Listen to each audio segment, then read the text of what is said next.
Hi, welcome to Making Sense Conversations. So, for the next couple of weeks, I want to talk about abundance. And why do I want to talk about abundance? I think so many of us have been through so much in the last couple of years, especially since the pandemic started. And whether or not you have been through it, you've watched a close friend, family, relative is going through it. So you also absorb that energy. And then there's the noise in the media, the noise of what other people are doing, the noise about the economy, the noise about the government. And that's why I want to talk about abundance, because I feel when times like this where there's so much negativity, we've got to go to the other side of the conversation, the road less traveled. And for me, it's about abundance. And a lot of you may be wondering, how are you talking about abundance now? I'm trying to survive. I'm trying to get my business up and running. There are no jobs. You know what? That's exactly why I want to talk about abundance. And my inspiration came from a workshop I was doing with my team. And one of the exercises I gave them to do was about abundance. And I posed the question, why are you not living your version of abundance? And then I removed money out of the equation. So you are not allowed to give money as an excuse. Let me tell you, that conversation generated far more life, far more energy than had we sat there to talk about how do we fix the business or the business targets or how do we get more clients. And it uncovered a lot of things that people stop themselves. It's not money, it's not time, it's fear, it's our own beliefs, it's the way we see things. And people came out of there feeling alive. Now they were in a better place to talk about things like the business. So that's why I want to talk about abundance, because I believe if we can just carry that energy into our everyday lives, we have a better chance of really designing our own version of abundance. So sit back. When we're doing Making Sense, think of me as in your sitting room. And let's just have a conversation of abundance. And the first conversation I want to have today is, what is abundance? Now, I want to do that because many times people confuse what abundance is. And this is where my belief of abundance comes from, the Bible. There's a verse there that says, He came so that we may have life and have it in abundance.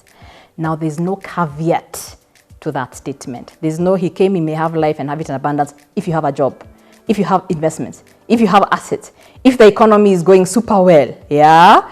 If you were born here or you were born in this community or in this family, there's no caveat to it.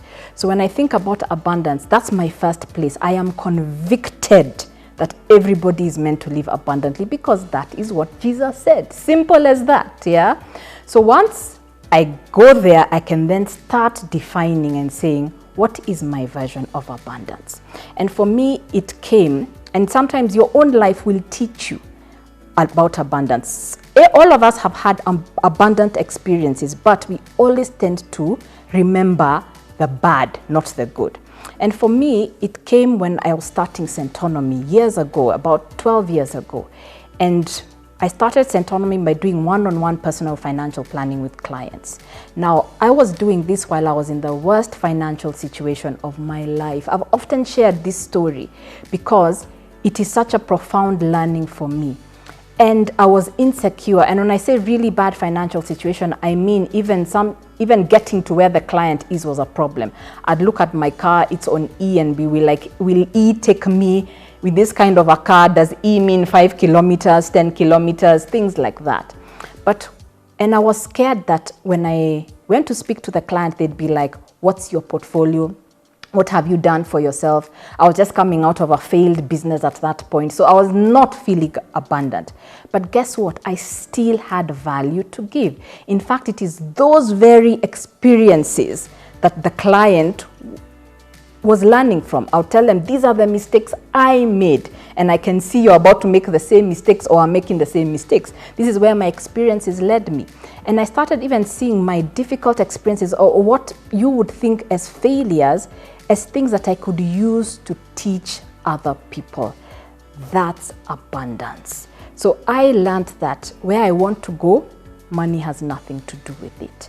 Can I start? Can I put my foot out there? Can I enter the bus and just start? And I can guarantee you, you do have those experiences. And sometimes our cup is full. It's just that we've got different cups. Our cups look different to each other. And even in the workshop I was having with my team, the person I partnered with, that was the problem. Their cup is actually full, but they're so busy looking at the size of somebody else's cup. They don't recognize their cup is full so that they can continue filling it, so that it can overflow and they can experience this abundance. So if you're looking at somebody else's cup, let me tell you something, somebody else's cup, their situation will always look better than yours. No matter how much money you have, there's always somebody out there who looks like they're doing much better. Their cup looks bigger. But somebody is looking at you and thinking your cup is big. So comparison will kill any sense of abundance. So despite my business challenges, I felt abundant when I helped my client. Until today, when I teach, when I sit here and I'm having this conversation with you, I feel abundant, irrespective of what is going on in my life. And because we spend so much time at work, it is my firm belief that you should look for abundance no matter what you're doing. If you're sitting behind a desk crunching numbers, but you feel abundant and alive when you're with people, how do you bring more collaboration into what you're doing so that you can feel abundant? So sometimes it's not about changing the outside or how it looks. It's just within the situation you're in, finding that source of abundance for yourself.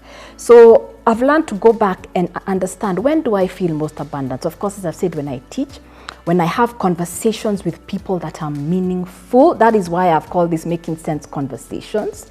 When I experience something new, when I travel, when I take a walk with my son in the morning and he opens up and tells me about things that are going on in school that I otherwise would not have known, when I'm sitting with friends and family with no agenda and we are just laughing, I feel a big sense of abundance when I do those things.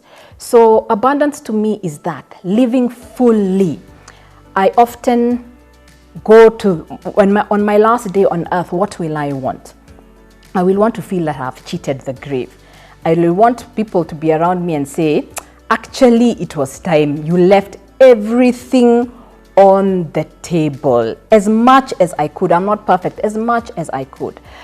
So to me, it's living fully, being able to express myself fully. It's being able not to doubt myself. Other people, when I've had this conversation with them, have told me it's about a sense of freedom. It's about not lacking. It's about having enough. Others have defined it as living life with purpose. Others have said being impact. So what is that abundance for you? So I want to give you an exercise. Yeah? What is abundance? Do some research on yourself. Reflect. Go back to experiences you had when you just felt a sense of flow. You just felt a sense of energy. You just felt a sense of life. And then start purposing to bring that into your life in whatever way. That's going to be abundance. And next week, I'm going to talk about what is the environment that is needed or mindset that is needed for abundance. So let's continue making sense of this abundance topic. Read the book, share, subscribe. See you next week.